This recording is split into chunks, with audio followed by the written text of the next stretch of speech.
जम्मू कश्मीर में डीडीसी इंतखाबात के दूसरे मरहले के तहत आज वोटिंग जारी है।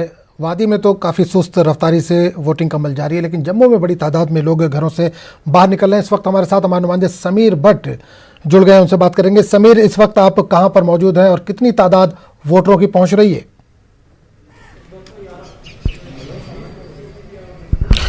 देखिए आज़म, मैं आपको बता दूं, मैं इस वक्त बड़ी ब्राह्मणा जो एरिया है वहाँ का एक पल्ली एरिया है उस पुलिस स्टेशन पर हूँ। यहाँ पे बड़ी ब्राह्मणा की अगर हम बात करें या जम्मू के जितने भी एरियाज़ की बात करें, वहाँ पे बहुत ज़्यादा ब्रिस्क वोटिंग देखने को मिली और सुबह से ही पिछले 4 घंटे से लगातार वोटिंग का अमल चल रहा है। 7 बजे से शुरू हुआ है। हमने ये देखा कि 7 बजे से पहले ही लोग वो आए थे वोट डालने के लिए और लगातार अभी भी चल रहा है। हम इस वक्त एक पोलिंग स्टेशन पर है। लेडीज की भी एक अच्छी तादाद वोट डालने के लिए आई है। जब हमने लेडी वोटर से बात की तो उन्होंने कहा कि वो वुमेन सिक्योरिटी, वुमेन वेलफेयर और वुमेन रिलेटेड जो स्कीम्स की इम्प्लीमेंटेशन के बारे में वो चाहती हैं कि एक जामिया पॉलिसी बननी चाहिए सरकार की तरफ से। और वो चाहते हैं कि जो डीडीसी में जो इलेक्शन जीत के आएंगे वो सरकार पर प्रेशर डाले, सरकार पर एक दबाव डाले कि वो वुमेन रिलेटेड जो खवातीन के रिलेटेड स्कीम्स हैं, उनकी प्रोटेक्शन का मसला है, उनकी एजुकेशन, गर्ल एजुकेशन के बारे में जो स्कीम्स हैं वो उन तक पहुंचाए। क्योंकि हो क्या रहा है कि जो फार फ्लंग एरियाज में जो लोग रहते हैं वो ज़्यादा एजुकेटेड नहीं होते हैं और उसमें वुमेन जो है, खवातीन की ज़्यादा तादाद जो है वो ज़्यादा पढ़ी लिखी नहीं होती है, क्योंकि उनका जो सारा जो फोकस रहता है वो घर तक रहता है। तो जो स्कीम्स सरकार की तरफ से, चाहे स्टेट गवर्नमेंट की तरफ से या केंद्रीय सरकार की तरफ से, सेंट्रल गवर्नमेंट की तरफ से स्कीम्स जो मुरतब की जाती हैं लेडीज के बारे में, खवातीन के बारे में, तो उनको स्कीम्स का फायदा नहीं पहुंचता क्योंकि वो अनअवेयर रहती है, उनको पता नहीं चलता कि कौन कौन सी स्कीम है। तो वो चाहती है कि अब जबकि ये ब्लॉक डेवलपमेंट कमिटीज बन रही हैं, एक इनके पास एक इख्तियारात भी बहुत ज्यादा होंगे, उनके पास प्लान्स और पॉलिसीज बनाने के लिए पूरे इख्तियारात होंगे। तो वो चाहते हैं, वुमेन जो लेडीज हैं वो चाहती हैं कि ये डीडीसी जो नुमाइंदे हैं जो चुन के आएंगे वो आगे चल के उनके जो प्रॉब्लम्स हैं, उनकी जो वेलफेयर स्कीम्स हैं, उनकी इम्प्लीमेंटेशन करवाए। और ख़ासकर उनका ये भी कहना है कि जिस तरह से महंगाई बहुत ज़्यादा है, उनको बहुत मुश्किलात हो रही है, तो वो महंगाई पर काबू चाहती है। तो वुमेन्स का तो ये मसला है। जो नौजवान हैं जिनसे हमने बात की यहाँ जम्मू में जगह जगह पे, तो उन्होंने कहा कि 50,000 नौकरियां देने का वादा किया था सरकार ने और अब मैनिफेस्टो जो जारी किया है पार्टीज ने, उन्होंने भी बोला है कि हम यूथ को एजुकेशन, ये एम्प्लॉयमेंट देंगे। तो नौकरियों का बड़ा मसला है, नौकरियां चाहते हैं लोग। बोलते हैं कि हमने जो खासकर जो देहात में लोग रहते हैं, जो ब्लॉक स्तर पर लोग रहते हैं, वो कहते हैं कि हमने पढ़ाई तो बहुत ज़्यादा की लेकिन हम घर में बेकार हैं। कोरोना ने और ज़्यादा मार दी है और बहुत ज़्यादा लोगों में फ्रस्ट्रेशन, जो नए नौजवान जो पढ़े लिखे नौजवान हैं उनमें बहुत ज़्यादा फ्रस्ट्रेशन पैदा हुई है, डिप्रेशन में चले गए हैं वो। तो वो चाहते हैं कि अगर 50,000 का वादा किया गया था कि यहाँ नौकरियां दी जाएंगी जम्मू कश्मीर में, तो उसका प्रोसेस कहाँ पहुँचे है। हालांकि फॉर्म भी भरे गए हैं कुछ 10,000 नौकरियों के लिए, लेकिन उसका प्रोसेस भी अभी पता नहीं है कब तक शुरू या कंप्लीट होगा। तो जाहिर तौर पर जो नौजवान हैं, जो पढ़े लिखे नौजवान हैं, उनके अपने मसाइल हैं। जो फार्मर्स, जो किसानों से हमने बात की तो उन्होंने कहा कि वो चाहते हैं कि जो नई टेक्नोलॉजी है फार्मिंग के लिए, जो खेती बाड़ी के लिए जो नई टेक्नोलॉजी है वो यहाँ पे इंट्रोड्यूस की जाए। जिस तरह गुजरात में जो किसान हैं वो उनको बहुत ज़्यादा प्रॉफिट होता है या बाकी एडवांस्ड स्टेट्स में, तो यहाँ पे जो किसान है, क्योंकि यहाँ पे भी एग्रीकल्चर को बहुत ज़्यादा फोकस है जम्मू कश्मीर में, एग्रीकल्चर रिलेटेड, हॉर्टिकल्चर रिलेटेड लोग बहुत ज़्यादा वो बिजनेस करते हैं। तो वो चाहते हैं कि उनके, तो ब्लॉक स्तर पर हमने देखा कि जितने लोगों से हमने यहाँ जो वोटर है उनको एक्सपेक्टेशंस का अंबार है, वो उम्मीदों से भरपूर है और वो कहते हैं कि कोई भी इलेक्शन जीते, चाहे किसी भी पार्टी का हो, वो जिसको वोट देंगे वो चाहते हैं वो जो जीत के आएगा तो वो उनके जो एक्सपेक्टेशंस हैं उनको वो हल करेगा। तो यहाँ पे चाहे वो बॉर्डर एरियाज में लोग रहते हैं, फार फ्लंग एरियाज में रहते हैं, पहाड़ी इलाकों में रहते हैं, जो भी लोग यहाँ पे वोट देने आए हैं पूरे जम्मू कश्मीर में, पहले मरहले में, दूसरे मरहले में आज और आगे के जो मरहलों में जो लोग वोट डालेंगे, तो सभी लोग बहुत ही ज्यादा ज्यादा पूरी उम्मीद है, क्योंकि पहली बार डीडीसी के पोल्स हो रहे हैं यहाँ पे। और जब आप पंचायती सिस्टम को बहुत ज्यादा मजबूत करते हैं तो इसका मतलब है कि जो ग्रास रूट लेवल का जो लोग, जो फार फ्लंग एरियाज में जो लोग रहते हैं, उस तक रसाई पहुंचे, उस तक उसकी आवाज आगे पहुंचे। तो एक बहुत ज्यादा एक्सपेक्टेशंस का अंबार है। जहां तक मैं आपको कहूंगा, पहले मरहले में भी और आज दूसरे मरहले में मौसम ने भी साथ दिया है। जम्मू डिवीजन की बात अगर हम करूं तो मौसम अच्छा रहा है। और दूसरा, जो सिक्योरिटी के हवाले से बहुत अच्छे इंतजाम किए गए हैं। और तीसरा, जो कोविड रिलेटेड जो प्रिकॉशंस है वो अपनाई जा रही है हर जगह पे। हमने देखा बहुत ही पुलिस के साथ साथ जो पैरामेडिकल स्टाफ है, बहुत ही तादाद में, अच्छी तादाद में उनको डिप्लॉय किया गया है। पूरे जो जहां जहां पोलिंग स्टेशन बनाए गए हैं वहां पे डिप्लॉय किया। और कोशिश की जा रही है कि जो भी वोटर आएगा वो अपना जो वोट है वो अच्छी तरह से डाल सके, स्मूथली वो अपना वोट डाल सके और उसको कोई भी प्रॉब्लम ना हो। तो जाहिर तौर पर एक कोशिश सरकार की तरफ से ये है कि जो भी कोविड इस एटमॉस्फेयर में, बहुत रिस्की एटमॉस्फेयर में जो बिल्कुल समीर आपको यहाँ पर रोकना चाहूंगा। अगर कोई ऐसा नौजवान हो जो पहली बार वोट डालने जा रहा है, कोशिश करिए कि उससे बात करने के लिए हम आपके साथ अभी लौटेंगे। हमारे साथ बने रहिए। मुदस्सिर हमारे साथ अनंतनाग से जुड़े, उनसे बात करेंगे। मुदस्सिर, आप अनंतनाग में मौजूद हैं, किस बूथ पर मौजूद है और किस तरह का मंजर देख पा रहे हैं? क्या वोटिंग का फीसद कुछ बढ़ेगा पहले के मुकाबले इस बार, लग रहा है ऐसा? बिल्कुल आजम, अभी जिस तरह से जो सूरत हाल बनी हुई है, क्योंकि सबसे पहले हमने जो शांगस इलाके का रानीपुरा बूथ है वहां पर विजिट किया था, तो आपने जिस तरह से देखा, तस्वीरों में भी आप देख सकते हैं कि वहां पर जो पोलिंग की शरह थी वो कदरे कम थी बनस्बत जो मरहला यहाँ पर गुजरा है। लेकिन उसकी ये वजह थी कि वो सुबह के औकात में था, ठंड बहुत है, मंफी दर्जे हरारत है, इसलिए जो वोटरान है वो घरों के अंदर ही थे। तो लेकिन जो हमने अपर बेल्ट एरियाज का विजिट किया, अभी हम जो है पोशनाड़ी चितुरगुल एरिया में है, गवर्नमेंट मिडिल स्कूल पोशनाड़ी में जो यहाँ पर बूथ कायम हुआ है, पोलिंग बूथ, तो वहां पर वोटरान की लंबी लंबी कतारें इस वक्त देखने को मिल रही है। और काफी जो रुझान है वोटरान का वो काफी बढ़ रहा है इन इंतखाबात के तई, और काफी दिलचस्पी ले रहे हैं। और हमने देखा कि यहाँ पर जो नौजवान वोटरान है उनके साथ साथ बुजुर्ग वोटरान भी आ रहे हैं, क्योंकि सर्दी का मौसम है, ऊपर से ये एरिया मैंने बताया। लेकिन इसके बावजूद भी जो सियासी गर्माहट है यहाँ पर वो फील की जा रही है, वो महसूस की जा सकती है, क्योंकि लंबी लंबी कतारें यहाँ पर है। और इससे ये बात जो है आया होती है कि जो पोलिंग शरह है वो आहिस्ता आहिस्ता बढ़ेगी जो वक्त बीतेगा, क्योंकि हल्की हल्की धूप भी अभी निकल आई है यहाँ पर। और जो वोटरान से हमारी बात हुई तो उनका साफ तौर पर ये कहना है कि जो उनके मुद्दे हैं, जैसे सड़क, बिजली, पानी या फिर बेरोजगारी, तो वो उनसे दो चार है ये इन मसाइल से, और इन मसाइल का निपटारा या इन मसाइल का इजाला मुमकिन बनाने के लिए वो इन इंतखाबात में पट कर हिस्सा ले रहे हैं, क्योंकि पहली बार ये हो रहा है कि डीडीसी इंतखाबात यहाँ पर मुनक्कद हो रहे हैं। और इसलिए जो इन इंतखाबात की तस्वीर है वो भी साफ हो रही है लोगों के जहनों में कि ये इंतखाबात जो है ग्रास रूट लेवल पर किस तरह से जो पंचायतें यहाँ पर है उनको एम्पावर किया जाएगा, और एक आम आदमी के हाथ में, एक आम इंसान के हाथ में जो पावर है वो ग्रास रूट लेवल पर उस तक पहुंच जाएगा। और उसके बाद जो डेवलपमेंटल सिनेरियो है इन इलाकों का, क्योंकि काफी पसमानदा इलाके हैं जो यहाँ की हमने तस्वीर देखी है,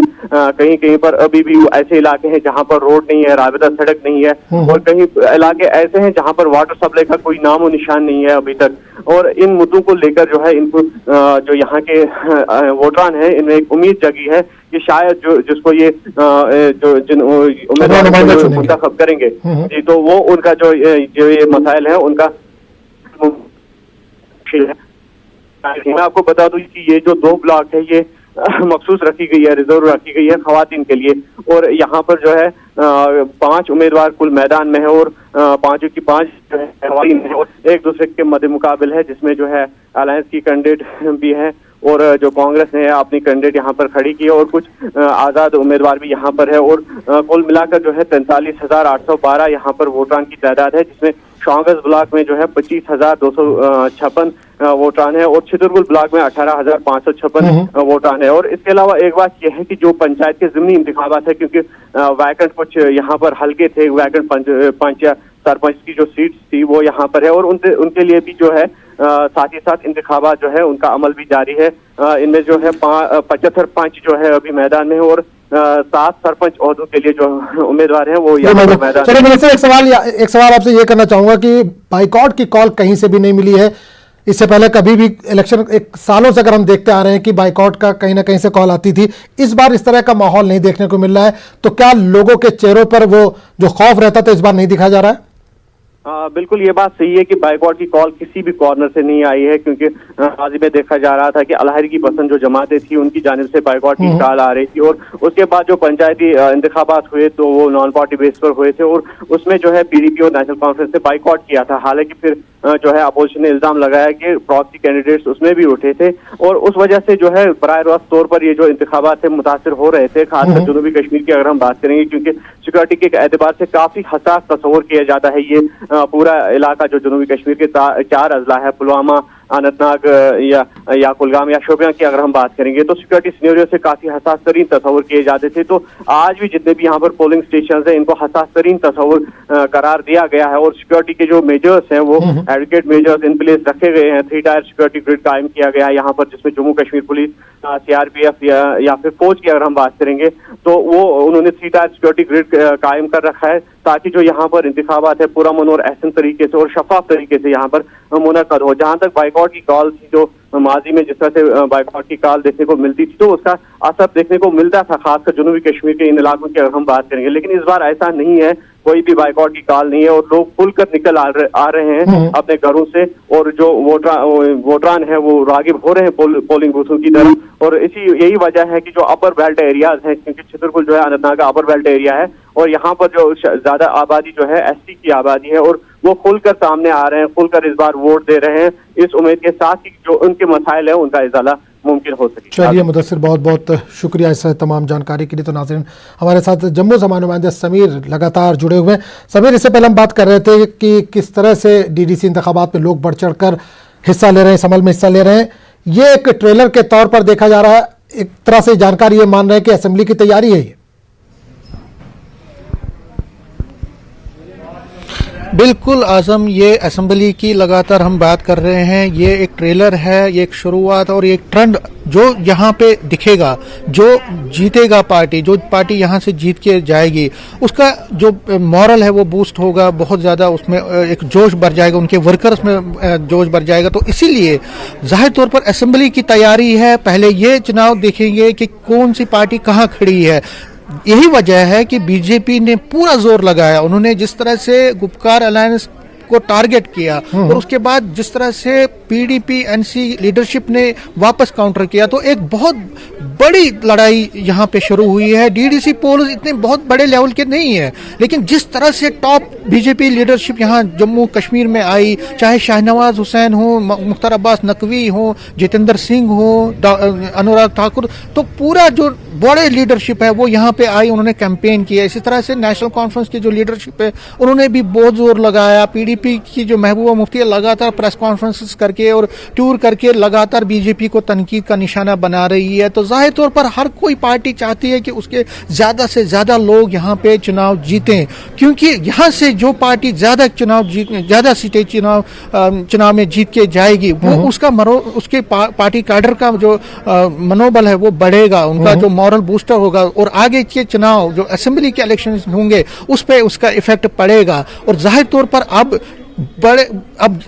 हो सकता है कि अगले 1 साल में चुनाव हों, क्योंकि ऐसी बहुत सारी चर्चाएं हैं कि बहुत सारी जो चल रहा है कि हो सकता है अक्टूबर नवंबर में इलेक्शन हो सकते हैं या उससे पहले भी हो सकते हैं। तो जाहिर तौर पर कोई भी पार्टी अब, क्योंकि जाहिर तौर पर अगर हम पार्टीज की बात करें तो बीजेपी का जम्मू में अच्छा रहा है और कश्मीर वैली में भी उसने बहुत ज़्यादा जोर लगाया। उसकी टोटल लीडरशिप, जो टॉप लीडरशिप है, उन्होंने पूरे कश्मीर का दौरा किया। जाहिर तौर पर बीजेपी चाहती है कि पार्टी वहां से कुछ सीटें जीत के आए, हालांकि जम्मू में तो कैडर मजबूत है।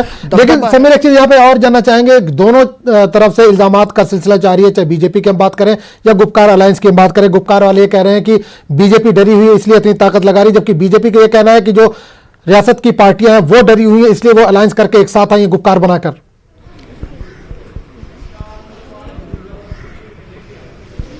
नहीं, बिल्कुल आपने सही कहा। बिल्कुल एक जबानी जंग भी हुई और पर्सनल अटैक्स भी बहुत ज्यादा हुए। जब से डीडीसी इलेक्शंस का रिजल्ट जो अनाउंसमेंट हो गया तो उसी दिन से लगातार हमने देखा, चाहे पीडीपी की तरफ से हो, नेशनल कॉन्फ्रेंस की तरफ से हो या कांग्रेस की तरफ से, उन्होंने बीजेपी लीडरशिप को जबरदस्त तनकीद का निशाना बनाया। और यहाँ तक कि महबूब मुफ्ती ने बहुत ज्यादा ऐसे बयान दिए जिससे कि बीजेपी को रिएक्शन करने का मौका मिला, उन्होंने बहुत ज्यादा रिएक्ट किया। तो जो हलचल हुई, जो कैंपेनिंग में जो एक लेवल थी वो बहुत ज्यादा हाई चला गया। हमने देखा है इससे पहले भी म्युनिसिपल पोल्स हुए हैं, यहाँ पे पंचायत पोल्स हुए हैं, इतनी ज्यादा फोकस नहीं था। लेकिन क्योंकि मैंने आपको कहा अब डीडीसी के पोल्स ये जो हैं ये उस वक्त हो रहे हैं, जबकि असेंबली पोल्स कई महीने के बाद भी हो सकते हैं। तो जाहिर तौर पर कोई भी पार्टी अब ये नहीं चाहेगी कि उसका मॉरल बूस्टर कम हो, उसकी पार्टी। यहां मैं एक जोड़ दूं, जो नेशनल कॉन्फ्रेंस है उसका कश्मीर में इस वक्त का जो ट्रेंड्स हैं उसका अच्छा जोर है। वहां की जो पार्टी वर्कर्स हैं उनमें से कई लोग ये कह रहे हैं कि हमने पीडीपी को, क्योंकि पीडीपी का ग्राफ इस वक्त कुछ नीचे हो गया था जब से उसके कई लीडर वहां से चले गए थे पार्टी से, तो वहां पे नेशनल कॉन्फ्रेंस के लीडर कुछ ऐसी बातें कर रहे हैं कि हमें अकेले में चुनाव लड़ना चाहिए था। कांग्रेस का था, उन्होंने पहले गुपकार के साथ अलायंस किया, फिर उन्होंने बहुत जगहों पे अपनी जो है कैंडिडेट्स उठाए हैं। लेकिन जाहिर तौर पर जो मुकाबला है वो BJP versus non BJP parties के बीच है। अगर कल कांग्रेस को पीडीपी की जरूरत पड़ेगी या पीडीपी को कांग्रेस की जरूरत पड़ेगी या नेशनल कॉन्फ्रेंस, तो वो आपस में अलायंस करेंगे और हो सकता है वो कर सकते हैं। लेकिन बीजेपी की वर्सेस हर कोई पार्टी है, हालांकि अपनी पार्टी जो है उन्होंने भी बहुत जोर लगाया है। तो एक दिलचस्प मुकाबला देखने को मिलेगा। मैंने कहा कि इंडिपेंडेंट्स भी बहुत जगहों पे, जो इंडिपेंडेंट कैंडिडेट्स है, नए चेहरे, उन पे भी लोग विश्वास कर रहे हैं, एतमाद जता रहे हैं, उनको भी वोट दे रहे हैं। तो एक बहुत जबरदस्त मुकाबला देखने को मिल रहा है। और जब ये 19 को खत्म होगा और 22 को जो इलेक्शन का रिजल्ट आएगा तो बहुत सारे चौंकाने वाले रिजल्ट भी हमारे सामने होंगे। और हो सकता है कि जो नए चेहरे हैं जिनका किसी पार्टी के साथ भी अलायंस नहीं है, वो एक अच्छा एक मजबूत गढ़ बन के आए। और कल जब कमिटीज बनेंगी, कल जब नया प्लान जो चीजें बनेंगी तो उसमें उनका एक रोल रहेगा। तो जाहिर तौर पर बीजेपी ने अपना जोर लगाया और जो नेशनल कॉन्फ्रेंस, पीडीपी, कांग्रेस ने अपना जोर लगाया। लेकिन अब लोग ये भी कह रहे हैं, जो हमने बार बार आपसे सुबह से कहा कि लोग ये कहते हैं कि कोई भी पार्टी का उम्मीदवार जीते, लेकिन पार्टी जो उम्मीदवार जीते वो साफ सुथरा हो, उनके इलाके में जो एलिगेशन बुनियादी मसाइल है उनको हल करे, क्योंकि लोगों की रसाई वहां तक नहीं हो पाती है। तो इसलिए इलाके के जो उम्मीदवार हैं, इलाके के जो लीडर हैं, उन पर तैयार किए हुए हैं लोग, और इस उम्मीद के साथ, इस भरोसे के साथ कि वो उनके जो लोकल इश्यूज है कम से कम उनका इजाला हो सके। चलिए, बहुत बहुत शुक्रिया समीर इस तमाम जानकारी के लिए। तो नाज़रीन, आपको बता दें कि जम्मू कश्मीर में डीडीसी इंतखाबात के तहत दूसरे मरहले के तहत वोटिंग का अमल जारी है। बहरहाल में जो ख्वातीन वोटर्स हैं उनका क्या कुछ कहना है, आइए आपको सुनवाते हैं। जम्मू में दूसरे मरहले के लिए जो डीडीसी पोल्स का जो दूसरा मरहला है वो शुरू हो चुका है 7 बजे से, और लगातार वोटिंग का अमल बहुत तेजी से चल रहा है। इस वक्त हम यहाँ पल्ली एरिया है बड़ी ब्राह्मणा के, वहाँ के एक पोलिंग स्टेशन पे हैं। आप देख सकते हैं अच्छी खासी तादाद में लोग यहाँ पे पहुंचे हैं। और सबसे बड़ी अच्छी बात यह है कि जो लेडीज हैं वो भी एक खासी तादाद में यहाँ पे आई हैं, अपने वोट का इस्तेमाल करना चाहती हैं। ये जो एरिया है, यहाँ जो सीट है ये लेडीज के लिए रिजर्व है। यहाँ पे जो भी कैंडिडेट्स हैं वो लेडीज ही उठी हैं, और जाहिर तौर पर लेडीज में जो उत्साह है वो ज्यादा है। यहाँ पे वो वोट डालने के लिए लंबी लंबी कतारों में हर पोलिंग स्टेशन पे जो इस एरिया में है वो वहाँ यहाँ पे आई हैं। कुछ वोटर से बात करते हैं। आपका नाम? प्रीति शर्मा। प्रीति, आप वोट डालने आए हैं, क्या क्या इश्यूज हैं? सबसे पहले क्या आपकी, जो आप लेडी है, आप क्या क्या इश्यूज हैं जो आप चाहते हैं क्या हल? विकास होना चाहिए गांव का, रोड वगैरह, सड़कें, डेवलपमेंट होनी चाहिए, अच्छा उम्मीदवार होना चाहिए, बस अच्छे नेता आने चाहिए, अच्छी गवर्नमेंट आनी चाहिए, और ज़्यादा हर एक विलेज की, हर एक ब्लॉक की उसमें डेवलपमेंट हो। ब्लॉक जो अनएम्प्लॉयमेंट इतना है और विलेज में इतने इश्यूज हैं, कहीं जैसे हमारा ही घर है वहाँ पे हाई टेंशन्स हैं बीच में, उसको रिमूव नहीं कर रहे हैं, ये सारा डेवलपमेंट हो। कहते हैं कि हमारे गांव में डेवलपमेंट हो जाए और बच्चों की एजुकेशन, कोरोना की वजह से बच्चों की एजुकेशन तो बिल्कुल डल ही हो गई है। हम कहते हैं कि जो अच्छा कोई मिनिस्टर बने और इसका कोई हल करे, को प्रोमिनेंस मिले, उनकी अच्छी तरह से जो है सरकार या जो नई डीडीसी जो उम्मीदवार चुन के आएंगे, जो जीत के आएंगे, वो उनकी तरफ ध्यान दे, उनके जो उनके लॉन्ग टर्म और शॉर्ट टर्म जितने भी प्रॉब्लम्स हैं उनका हल करें।